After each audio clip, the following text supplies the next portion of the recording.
A billionaire handed his mansion keys to a poor street cleaner and walked away. When he came back the next morning, what he saw brought him to his knees.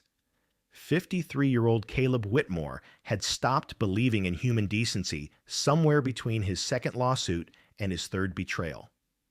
As founder and CEO of Whitmore Properties, a real estate empire spanning 3 states and valued at $1.7 billion, he'd watched business partners forge signatures, lawyers twist words into weapons, and family members treat his checkbook like an inheritance they were owed.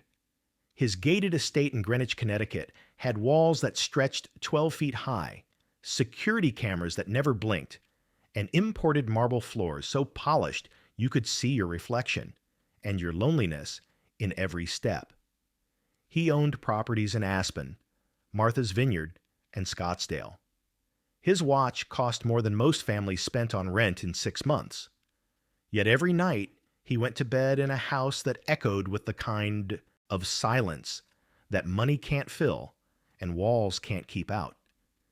His late father, Richard Whitmore, had carved one lesson into Caleb's conscience like commandments into stone. Trust is what weak men offer, and smart men exploit, son. The poor are the most dangerous of all. Give them access, they'll bleed you dry and call it survival. They can't help what desperation makes them. Poverty doesn't build character. It reveals how little people had to begin with. Caleb had carried those words like gospel for 30 years. Every act of charity filtered through lawyers who made sure his name stayed clean and his liability stayed covered.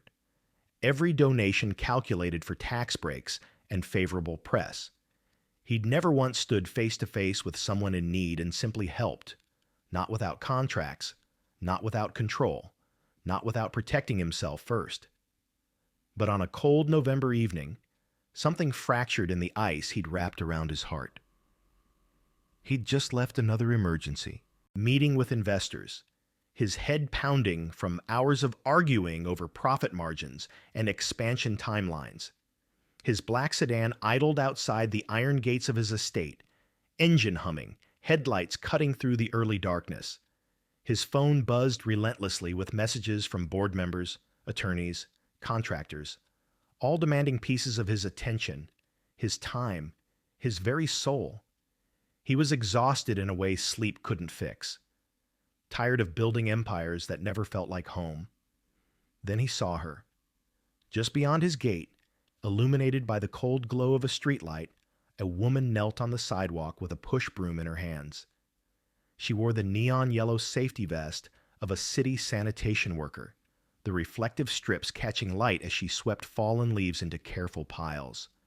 Her uniform was faded, her gloves worn through at the fingertips, but her movements carried a quiet precision, deliberate, unhurried, almost reverent.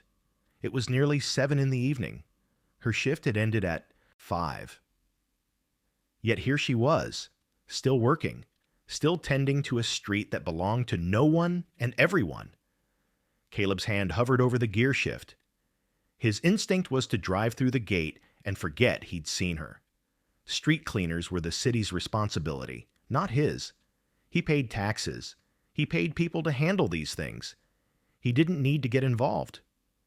But something stopped him. Maybe it was the way she moved, without resentment, without hurry, as if the work itself held dignity even when no one was watching. Maybe it was the soft humming he could barely hear through the window, a melody that sounded like something his mother used to sing in the kitchen before cancer took her voice. Or maybe it was simply that he was tired of being the man his father had raised him to be, tired of suspicion, tired of walls, tired of being right about the worst in people because he never gave them the chance to prove otherwise. He put the car in park. His driver glanced back, confused. "Sir, everything all right?" "Wait here," Caleb said, his voice distant, disconnected from the logic screaming in his head to stay inside, stay protected, stay safe. He stepped out into the cold. The November air bit at his face, sharp and cleansing. His Italian leather shoes clicked against the pavement as he approached the gate. Up close, he could see her more clearly now. She was younger than he'd first thought, maybe 30, though exhaustion had carved lines around her eyes that aged her beyond her years. Her dark hair was pulled back in a simple ponytail, and her brown skin glowed faintly under the streetlight, damp with the effort of work. She wore no makeup, no jewelry, nothing that wasn't necessary. When she noticed him approaching, she straightened immediately, clutching the broom like it might offer protection. Her eyes widened slightly, not with fear exactly, but with the practiced wariness of someone who'd learned that attention from wealthy men rarely meant anything good. "I'm sorry," she said quickly, her voice low and steady despite the tension in her shoulders. "I'm almost done. I'll be out of your way in just a minute." Her apology for existing landed like a punch Caleb hadn't braced for. "You're fine," he said, surprised by the gentleness in his own voice. "I just noticed you're still working. Your shift ended hours ago, didn't it?" She blinked, clearly caught off guard that he'd noticed, that he cared, that he even knew how city work schedules operated. "Yes, sir. It did." "So why are you still here?" She glanced down at the pile of leaves she'd gathered, then back at him with something that looked almost like embarrassment. "The street still needed it," she said simply, as if that explained everything, as if duty to something beyond herself was reason enough. Caleb stared at her, this woman in a faded vest with cracked gloves, sweeping leaves no one else would see, serving a neighborhood that would never thank her. And something his father had never taught him whispered from a place deeper than logic. What if goodness isn't something people perform for reward? What if some people simply are good, even when no one's watching? "What's your name?" he asked. She hesitated, clearly unsure why a man in a suit that cost more than her monthly rent wanted to know. "Lena," she said finally. "Lena Brooks. Lena." He tested the name, let it settle. "How long have you been with the city?" 3 years, she answered, still gripping the broom. "I work the east side routes most days. Do you like it?" A small, tired smile crossed her face, the kind of smile that holds more weight than laughter ever could. "It's honest work," she said. "I'm grateful for it." Grateful. The word felt foreign, coming from someone who had every reason to be bitter. Caleb thought of all the people in his life who had so much and were grateful for nothing. Executives who complained about bonuses, investors who whined about returns, ex-wives who hired lawyers to punish him for daring to build wealth they hadn't earned. And here stood a woman, grateful to push a broom. His father's voice hissed warnings in his head. "Don't be fooled. It's an act. Desperation makes liars of everyone. She sees your suit, your car, your gait. She's performing humility because she wants something." But another voice, quieter and unfamiliar, whispered back, "Or maybe she's exactly who she appears to be. Maybe you've been wrong about people all along." Before he could talk himself out of it, Caleb reached into his coat pocket and pulled out his keys. Not his car keys, not a single house key. The entire ring, heavy, cold, labeled with little tags identifying which key opened which door: front gate, main entrance, garage, wine cellar, master bedroom. Lena's eyes dropped to the keys, then back to his face, confusion and alarm flickering across her features. "Take them," Caleb said, holding the ring out between them like an offering, like a test, like a prayer. He didn't know he was praying. "I don't understand," Lena whispered, taking a step back. "It's my house," Caleb said, nodding toward the massive estate visible beyond the iron gate. "I'm giving you the keys. For tonight. Stay there. Sleep in a real bed. Take a hot shower. Eat whatever's in the kitchen. There's no one else there. No staff. No cameras in the private rooms. Just you." Her hands began to tremble. "Sir, this has to be some kind of trick." "No trick," Caleb said, though his heart hammered against his ribs like it was trying to warn him. I just want to see something. I want to test whether my father was right about people, about poverty, about what desperation does to character. He pressed the keys into her palm. Her fingers were ice cold, rough from labor, shaking like leaves in wind. 24 hours, he continued. Stay tonight. Leave tomorrow morning. Do whatever you want inside. I'll come back tomorrow at sunrise. No rules, no conditions, just access. Why me? Lena breathed, tears pooling in eyes that looked like they'd cried themselves empty years ago. Caleb looked past her at the neat pile of leaves, the clean sidewalk, the care she'd given to a street that wasn't hers. Because you're still here when you don't have to be, he said quietly. Because you tend things that don't belong to you. Because I'm tired of assuming the worst in people I've never given a chance to prove me wrong. Lena closed her fingers slowly around the keys, like someone touching fire for the first time, expecting to be burned. Her entire body trembled with something between terror and hope. 24 hours, Caleb repeated, stepping back toward his car. His voice was steady despite the chaos of doubt screaming in his skull. The code for the gate is 4117. There's food in the refrigerator, clean towels in every bathroom. Sleep wherever you're comfortable. I'll see you tomorrow morning. His driver stared at him like he'd lost his mind. Sir, this is highly irregular. Should we at least establish some legal parameters? Liability protection? No parameters, Caleb said firmly, his eyes still locked on Lena. No protection. Just trust. The word tasted strange on his tongue. Foreign. Dangerous. Trust. He'd spent 30 years weaponizing its absence, using suspicion like armor, building walls so high that nothing and no one could reach him. Lena opened her mouth to speak, but no sound came. She just stood there, keys clutched in her work-worn hands, tears streaming down her face, her lips moving in what looked like prayer. As Caleb climbed back into the car and the driver pulled away, his father's voice roared warnings. She'll rob you blind. She'll invite others. You'll wake up tomorrow to an empty house and a hard lesson about why rich men don't give trust to people who've earned nothing. You're a fool, Caleb. A sentimental, reckless fool. But that other voice, still quiet, still fragile, whispered something that terrified him more than loss ever could. What if she doesn't? What if everything you've believed about people, about poverty, about goodness, about God, has been wrong all along? Caleb didn't sleep that night. His penthouse hotel suite downtown felt cold, despite the heated floors and gas fireplace that cost more than a car. He stood at the window overlooking the harbor, watching boats drift through darkness, wondering if somewhere across the city, Lena Brooks was finally warm for the first time in who knew how long.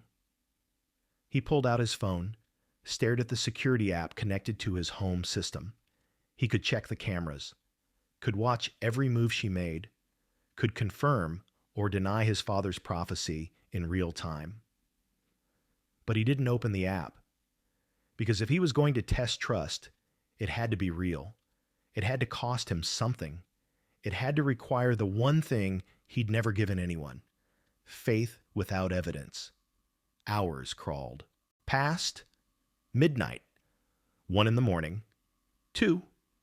3. His mind spun through scenarios. Her selling his art, trashing his rooms, inviting strangers, stealing documents, destroying things out of class rage he'd be helpless to prevent. At 4:17 in the morning, something broke inside him. Not suspicion, not anger, something deeper. A dam he'd built brick by brick since childhood, designed to hold back the flood of caring too much, trusting too easily, hoping too recklessly. He couldn't wait until sunrise. He had to know, had to see, had to face whatever truth was waiting for him behind those iron gates. Caleb called his driver. "I need to go home. Now." The man answered groggily, but didn't argue. 20 minutes later, they pulled up to the estate, just as the first hint of dawn bled gray across the horizon. The gate stood closed. The house beyond was dark. Everything looked exactly as he'd left it. Caleb's hands shook as he entered the gate code. The iron bars swung open, slowly, creaking slightly in the early morning silence. He walked up the long driveway alone, his heart pounding so hard he could hear blood rushing in his ears. His breath misted in the cold air. His expensive shoes crunched against gravel that suddenly felt like sacred ground. He reached the front door, put his hand on the handle, hesitated. This was it. The moment of truth. Proof of either his father's bitter wisdom or something else entirely. Something Caleb had stopped believing in years ago. Something that looked suspiciously like grace. He opened the door. The scent hit him first. Not smoke, not destruction.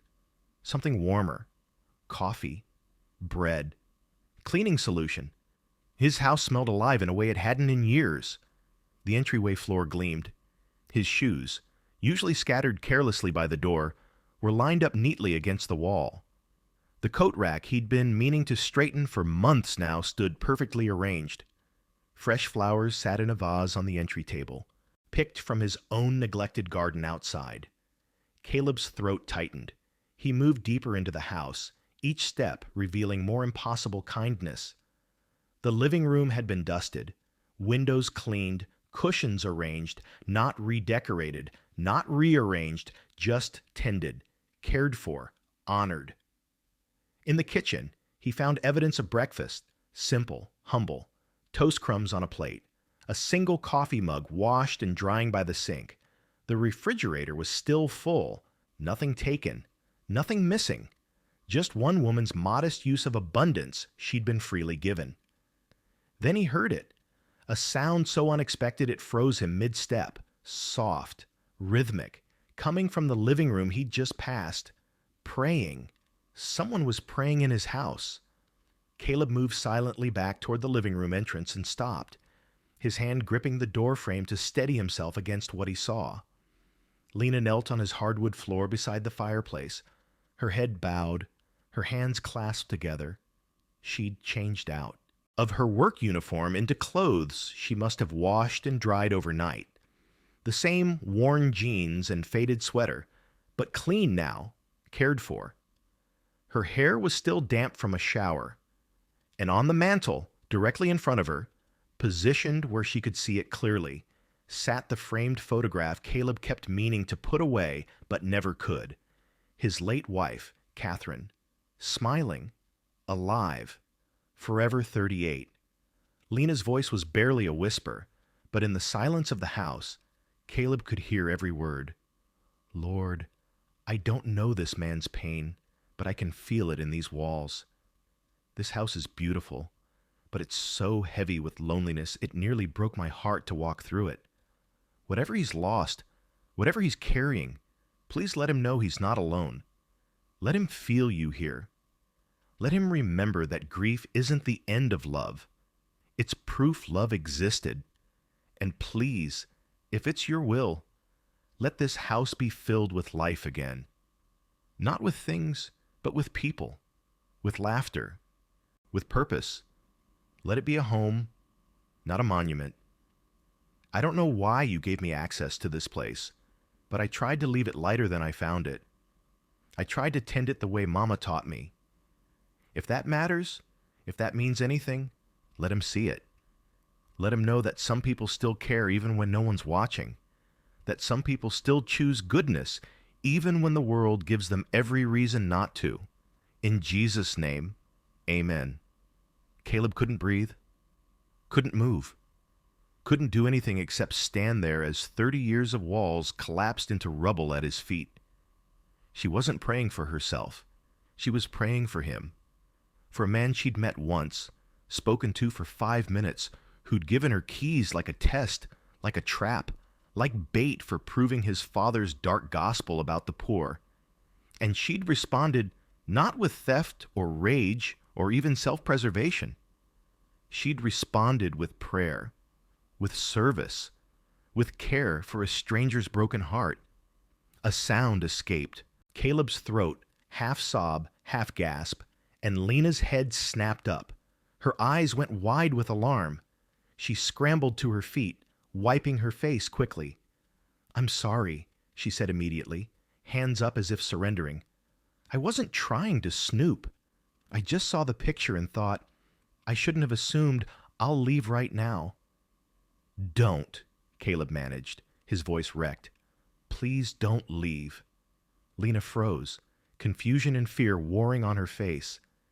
Caleb took one step into the room, then another, his vision blurring with tears he hadn't cried in a decade. "What did you do?" he whispered, not accusing, asking, begging. "What did you do to my house?" "I cleaned it," Lena said quietly, her voice shaking. "I know I should have just slept and left, but I couldn't. I saw how beautiful this place was, but also how sad, how empty. And I kept thinking about what my mama used to say." "What did she say?" Caleb's question came out broken. Lena met his eyes, tears streaming down her face. "Now, too. If God gives you access, it's not to take, it's to tend." And just like that, every lie Caleb's father had ever told him shattered into dust.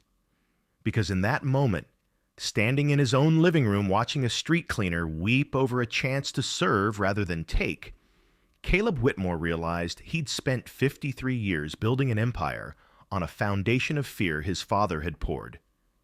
And it was time to tear it all down and build something new. Something that looked less like walls and more like open gates, less like protection and more like trust, less like the man his father raised and more like the man God was calling him to become. If you find this story interesting, make sure to subscribe for more stories and let us know where in the world you are watching from. But to understand how he'd gotten here, to this moment, this breaking, this beautiful devastation, you have to understand where he'd come from. And more importantly, you need to know what happened in the hours between when he handed those keys to Lena Brooks and when he found her kneeling in prayer over a photograph of a woman she'd never met. The night before, Lena had stood outside those iron gates for a full 10 minutes, keys heavy in her trembling hands, before she could bring herself to enter the code. 4117. The numbers glowed on the keypad, like an invitation she didn't deserve.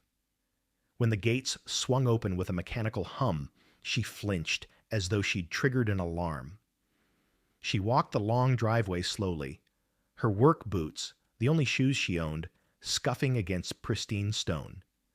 The mansion loomed ahead, all glass and white columns, and a grandeur that made her breath catch. She'd cleaned streets in front of houses like this for 3 years. She'd never imagined standing at the door of one with permission to enter.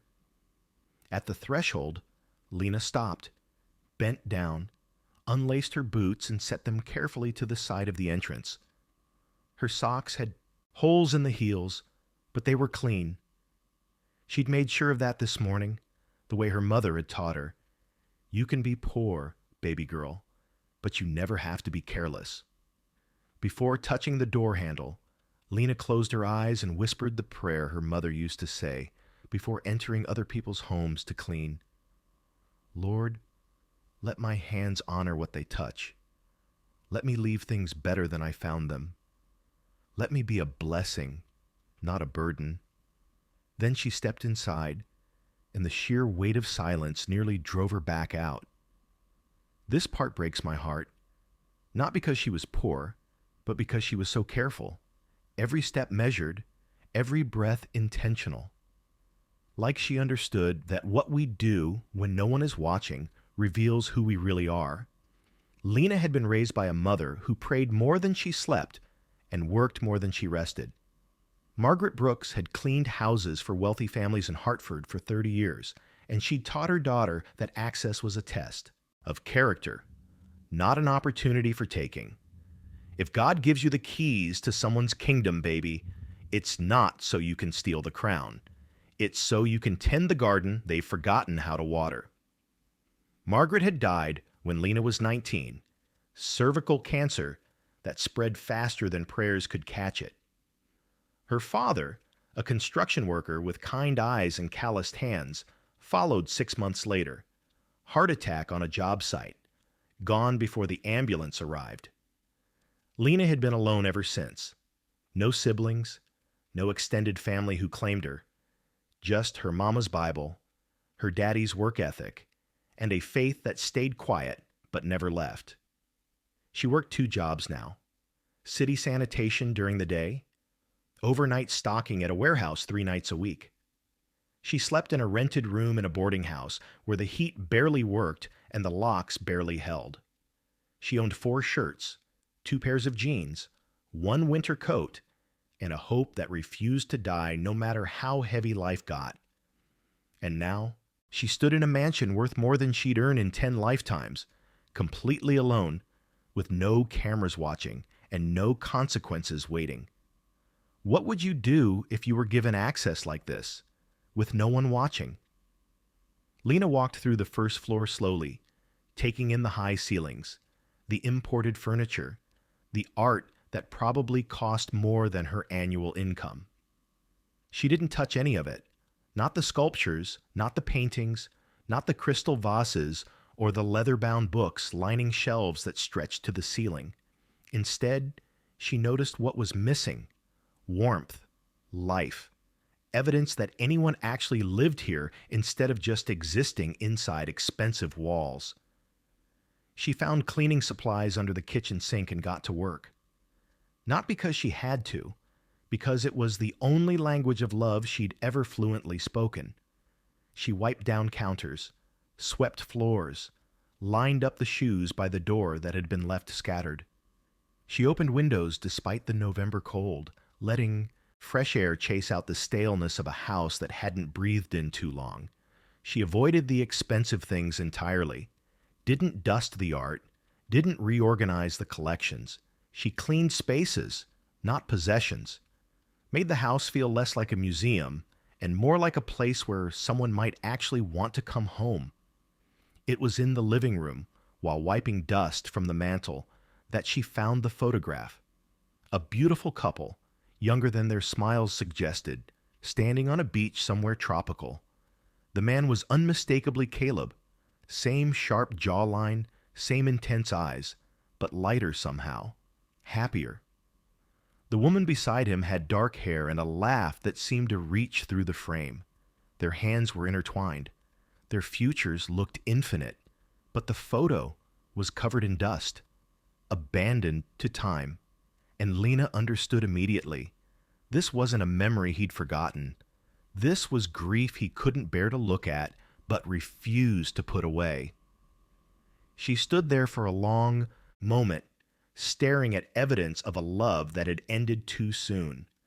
Then she knelt, right there on the hardwood floor, and she prayed for a man she barely knew, for a pain she could only imagine, for a house that deserved to be filled with more than ghosts and regret. Before she slept, just a few hours on the couch, too afraid to use any of the bedrooms, Lena wrote a note on paper she found in the kitchen drawer. Her handwriting was simple but clear.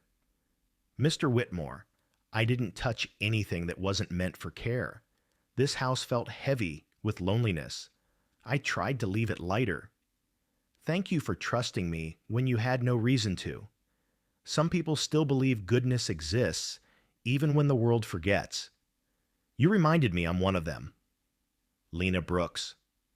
When dawn began to break gray and cold through the windows, Lena made simple breakfast with what she found in the refrigerator: toast, coffee, eggs. She ate standing up, too nervous to sit at a table that wasn't hers. Then she cleaned her dishes, gathered her things, and prepared to leave before he returned. She didn't know he was already on his way. Didn't know he'd spent the night unable to sleep, unable to wait, unable to resist the pull of finding out whether his father had been right all along. She didn't know that in less than 30 minutes, everything would change, for both of them. The house stood lighter than it had in years. The windows gleamed. The air felt cleaner. And somewhere in the pre-dawn silence, Grace was preparing to shatter a man who'd spent his whole life building walls against it. Caleb spent that night in a hotel suite downtown, unable to go to his penthouse, unable to go anywhere that felt like the life he'd built. He told himself he didn't care what happened to the house, told himself this was just an experiment, a test, a way to finally prove his father right and move on with the comfort of confirmed cynicism. His heartbeat told the truth. He lay in the dark, fully dressed on top of the covers, staring at the ceiling while his mind spun through every possible scenario. She's probably inviting people over right now, throwing a party, taking photos to post online, calling friends to come loot the place before sunrise. Or maybe she's working alone, methodical and efficient, loading his valuables into trash bags, prioritizing what's small and expensive and easy to sell. The thoughts came in waves, each one more poisonous than the last.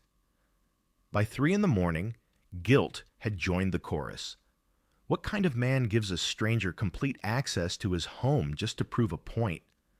What was he trying to accomplish? Validation for 3 decades of mistrust? Permission to keep his heart locked behind gates for another 30 years? At 4:17, something snapped. Not his patience, something deeper. The fragile thread of control he'd been clinging to since the moment he'd handed over those keys. He had to know, had to see, had to face whatever truth was waiting for him, even if it destroyed the last shred of hope he didn't know he still carried. The drive back felt endless. Every red light an eternity. Every mile a chance to turn around. But he didn't. His hands gripped the steering wheel so tight his knuckles went white, and he kept driving toward the reckoning he'd orchestrated for himself. When he pulled up to the gates just as dawn bled gray across the horizon, everything looked exactly as he'd left it. The house stood silent, dark, undisturbed. For a moment, relief washed over him, then dread. Because if nothing had changed, maybe that meant she'd simply left, taken what she wanted, and disappeared into the night like his father always said poor people did, quick and quiet, leaving nothing but evidence of their theft. Caleb entered the code with shaking fingers. The gates swung open. He walked the driveway alone, each step heavier than the last. Bracing for devastation he wasn't sure he could survive seeing. He reached the front door, noticed immediately that it was locked from the inside. She was still here, or someone was. He used his spare key, opened the door as quietly as possible, and stepped into his own home like an intruder. The first thing that hit him was the smell. Not smoke, not destruction, coffee, bread, something warm and alive and utterly impossible. The second thing was the light. Early morning sun streaming through windows that looked cleaner than they had in months, maybe years. The third thing was the silence, but it wasn't the cold, dead silence he'd grown accustomed to. This was different. This was peace. His shoes, usually scattered carelessly by the door, stood lined up against the wall like soldiers at attention. The coat rack he'd been meaning to fix was straightened. Fresh flowers sat in a vase on the entry table, picked from his own neglected garden he'd forgotten existed. Caleb's chest tightened. He moved deeper into the house, each step revealing more impossible kindness. The floors gleamed. Dust had been wiped from surfaces he'd stopped seeing. Cushions were arranged, not redecorated, not violated, just tended, honored, loved. I don't know which is worse, being robbed of things, or being robbed of the belief that goodness still exists. Because in that moment, walking through his own house transformed by hands that had taken nothing but given everything, Caleb realized he'd been preparing for the wrong kind of devastation. He'd armored himself against theft, against damage, against confirmation of his darkest assumptions about humanity. He'd never prepared for mercy. Then he heard it. Soft, rhythmic, coming from the living room. A voice he recognized, speaking words he couldn't quite make out yet. Praying. Someone was praying in his house. Caleb moved toward the sound, his feet silent on floors she'd cleaned while he'd been busy expecting the worst. He stopped at the doorway, frozen by what he saw. Lena knelt on the hardwood floor in front of the fireplace, her head bowed, hands clasped together. She'd changed clothes, the same worn jeans and faded sweater, but clean now, cared for. Her hair was damp from a shower, and positioned directly in front of her on the mantel, dusted and honored and impossible to ignore, sat the photograph of Catherine, his wife, dead 7 years, mourned alone ever since. Lena's voice was barely a whisper, but in the early morning silence, every word landed like a hammer against the walls Caleb had spent decades building. Lord, I don't know this man's pain, but I can feel it in these walls. This house is beautiful, but it's so heavy with loneliness it nearly broke my heart to walk through it. Whatever he's lost, whatever he's carrying, please let him know he's not alone. Caleb's knees nearly gave out. He gripped the doorframe to stay upright. Let him feel you here, Lena continued, her voice thick with tears she was crying for a stranger's grief. Let him remember that grief isn't the end of love. It's proof love existed. And please, if it's your will, let this house be filled with life again. Not with things, but with people, with laughter, with purpose. Catherine's name hung unspoken in the air, but Caleb heard it anyway, felt it. The weight of 7 years of silence shattered by a woman who'd entered his home not to take, but to tend what was broken. Something inside him collapsed. Not broke, collapsed. Like a dam that had been holding back an ocean finally gave way. Tears he hadn't cried since Catherine's funeral burned hot down his face. His breath came in ragged gasps he couldn't control. His whole body shook with the force of grief he'd been running from for 7 years, grief he'd buried under work and walls and his father's bitter wisdom about trusting no one. A sound escaped. His throat, half sob, half something that might have been his soul finally exhaling. Lena's head snapped up. Her eyes went wide with alarm. She scrambled to her feet, wiping her face quickly, hands already reaching for the small bag she'd brought. I'm sorry, she said immediately, her voice shaking. I wasn't trying to intrude. I just saw the picture and I thought, I shouldn't have assumed. I'll leave right now. Don't. The word tore from Caleb's throat, wrecked and desperate. Please don't leave. Lena froze, confusion and fear warring on her face. They stood there in the early morning light, two people from different worlds, separated by wealth and circumstance, but connected by something neither of them had words for yet. God wasn't distant anymore. He was here, present, undeniable. And Caleb Whitmore, billionaire, cynic, keeper of walls, and believer in nothing, felt the presence of something holy for the first time since he'd buried his wife in ground that took everything but gave back nothing, until now. For a long moment, neither of them moved. Caleb stood in the doorway, tears streaming down his face, unable to form words. Lena remained frozen by the fireplace, clutching her bag like a lifeline, clearly trying to understand what was happening and whether she was in danger. Finally, Caleb managed to speak, his voice broken but steady. What did you do? He wasn't accusing. He was asking, begging to understand. What did you do to my house? Lena's shoulders trembled. I cleaned it, she said quietly.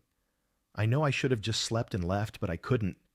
I kept seeing how beautiful this place was, but also how empty, how sad.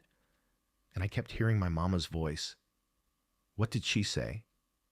Caleb took one step into the room, then another, moving slowly like approaching something sacred. Lena's eyes glistened with tears. She used to clean houses for people who had everything but treated her like she was nothing. And no matter how they spoke to her, no matter how they looked down on her, she always did her best work. I asked her once why she cared so much when they didn't even see her as human. She paused, wiping her face with the back of her hand. Mama said, "Baby girl, if God gives you access, it's not to take, it's to tend. When He opens doors for you, it's not so you can prove people right about what poverty makes you. It's so you can prove Him right about what He made you to be." The words hit Caleb like physical blows, each one dismantling another brick in the fortress his father had helped him build. "I saw your wife's picture," Lena continued, her voice soft. "Saw the dust on it, saw how you'd left it there, but couldn't bear to look at it. And I felt led to pray, not for me, for you, for whatever pain lives in these walls that all this money can't fix." Caleb's knees buckled. He sank onto the couch, buried his face in his hands, and wept. Not silent tears, not dignified grief. Full, body-shaking sobs that came from a place deeper than 7 years of loss. They came from 30 years of believing the worst about people. 30 years of building walls instead of bridges. 30 years of trusting his father's gospel of suspicion instead of the still, small voice that had been whispering truth all along. "I'm sorry," he gasped between sobs. "God, I'm so sorry." This part always gets me. Some prayers wait decades for the right moment. Some apologies aren't meant for the people in the room, but for the one who's been waiting patiently for us to finally stop running. Lena moved cautiously toward him, then slowly sat on the opposite end of the couch. She didn't touch him, didn't try to comfort him with empty words. She just sat there, present, giving him space to break in the presence of grace. When Caleb finally looked up, his eyes were red and swollen, but something in them had changed. Something hard had softened. Something locked had opened. "My father taught me that people like you," he paused, shame coloring his voice, "that poor people only want what they can take. That desperation makes thieves of everyone. That trust is something only fools give freely." Lena nodded slowly. "I know what people like your father think of people like me." "He was wrong," Caleb said, the words feeling like confession, like repentance, like freedom. "I've spent my entire life being wrong, building an empire on fear and calling it wisdom, protecting myself from people I never gave a chance to prove who they really were." He looked around the room, at the cleaned floors, the organized space, the care that had been given without expectation of reward. You could have taken anything, could have invited people over, could have trashed this place out of rage at how unfair life has been to you. And I would have understood. I would have called it predictable. I would have used it to justify another 30 years of keeping everyone at arm's length. "But you didn't," he whispered. "You prayed. For me. Over a picture of a woman you never met, in a house you didn't have to care about. Why?" Lena met his eyes with a steadiness that spoke of faith tested and proven. "Because that's what love does. Real love. The kind that doesn't calculate or keep score or protect itself first. The kind my mama showed me. The kind God keeps showing us even when we don't deserve it. You gave me access I didn't earn. The least I could do was honor it." Caleb sat back, overwhelmed by the simple, devastating beauty of her answer. "What's your living situation like now?" Lena looked away. "I rent a room in a boarding house on the east side. It's not much, but it's mine." "What about work? Just the city job?" "And overnight stocking at a warehouse 3 nights a week." Caleb's jaw tightened. "When do you sleep?" "When I can," Lena said with a small, tired smile. "God's kept me standing this long. I trust He'll keep me standing as long as I need to be." Caleb was quiet for a moment, thinking. Then he leaned forward, choosing his words carefully because this moment mattered more than any business deal he'd ever negotiated. "I want to offer you something," he said. "Not because I'm trying to save you or fix you or own your gratitude, but because you've shown me something about character and faith that I desperately needed to see, and because I believe we help each other in this life, not from above, but alongside." Lena watched him cautiously, waiting. "I have a property management company that oversees my real estate holdings," Caleb continued. "They're always looking for people with integrity and work ethic. I'd like to offer you a position, administrative work, property inspections, tenant relations. It pays well, better than 2 jobs combined, and it comes with benefits, real benefits, health insurance, retirement, stability." Lena's eyes widened, but before she could speak, Caleb raised his hand gently. "There's more. I own several rental properties that sit vacant between tenants. I'd like to offer you one. No rent for the first 6 months while you get on your feet. After that, affordable rent based on your salary. It's yours as long as you need it." Tears spilled down Lena's face. "Mr. Whitmore, I can't—" "Yes, you can," Caleb said firmly but kindly. "And it's Caleb. Please, I'm not doing this to hold it over you. I'm not doing this to control you or own you or make you indebted to me. I'm doing this because you reminded me what goodness looks like. Because you tended something that wasn't yours. Because you proved that poverty doesn't define character. Choices do. And you chose grace when you could have chosen rage." He paused, his voice thick with emotion. "You don't owe me anything, Lena.